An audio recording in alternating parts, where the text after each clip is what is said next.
வீட்டுக்கு வந்துட்டு ஆக்டிங் போட்டு நான் விளையாட்டு பேருக்கு அக்ஷரம் பண்ணிட்டு கடவுளே போலீஸ்கிட்ட மாட்டான்னு தான் சேரிதான். நம்ம புருஷன் வேறு பார்க்குறேன், நான் பார்த்து பண்ணலான்னு தெரியல. வாங்க வாங்க. என்னங்க நீங்கள் வந்துட்டு ஃபுல் சொத்து என் பேரில் எழுதி வச்சுட்டீங்க? அதெல்லாம் எழுதி வைப்போம். தோசையோட கேஸ் இப்போ கோர்ட்டுக்கு வந்துருக்குது. எவிடன்ஸ் எல்லாம் அவளுக்கு எதிராக இல்லை, சாதகமாக தான் இருக்குது. என்னது அவள் எதுவும் செய்யலாம், அவளோட கைவேலியே இல்லைன்னா வந்துருக்குது. இப்போ யாரோட கையாடி இருக்கு? அது வேற ஏதோ பொண்ணோட கைவேலன்னு சொல்கிறாங்க. அப்படியா? சரிங்க, ஃபஸ்ட்டு சொத்து ஆல்ரெடி என் பேருக்கு எழுதி வச்சுட்டீங்க. இப்போ நீ நான் என் வீட்டை விட்டு போனாயே போடா. என்னடா நீ இந்த குடும்பத்துக்கு தாழ ஒன்றுதான் கேடு. நீ முண்டை கிளப்ப உன் மேலே டவுட் வந்துதாண்டி எழுதுற மாதிரி எழுதிட்டு ரிஜிஸ்டர் பண்ணாமல் அதை பத்திரப்பதிவு செய்கிறேன்னு சும்மா இருக்கிற ஆளுங்களை கூப்பிட்டு வந்து பத்திரப்பதிவு செய்கிற மாதிரி நடிச்சேன். நீ ஒரு ஃப்ராடு போல செய்ய.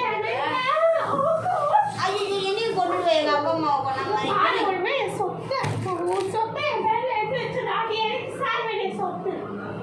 ஃப்ராடு பண்ணி என் குடும்பத்தையே அடிச்சு சொத்தை கேட்குற சொத்து சொத்தை அடி போட்டு உன்னை போட்டு தரேன்.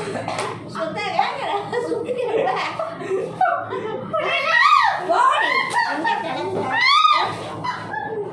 உன்னை போலீஸில் போட்டு கொடுத்து முதல்ல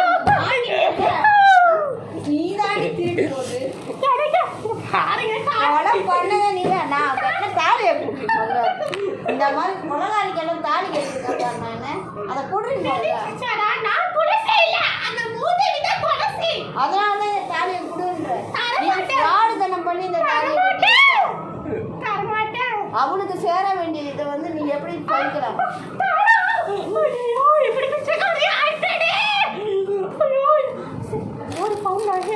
போலீஸ் தூக்கின்னு போவோம் வந்து கவலையப்படாது.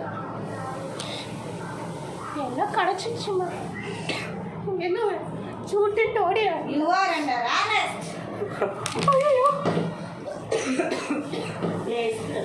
போலீஸ் நான் உங்களுக்கு எவ்வளோ தரேன்னு சொல். நான் சொல்லேன் உங்களுக்கு எவ்வளோ வேணும்.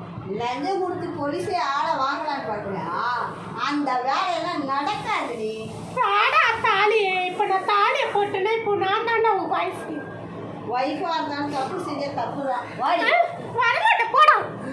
அழகா இந்த வீடியோ உங்களுக்கு பிடிச்சிருந்ததுன்னா லைக் பண்ணுங்கள், ஷேர் பண்ணுங்கள், கமெண்ட்ஸ் பண்ணுங்கள். அடுத்த எபிசோடு வர காத்துருங்க.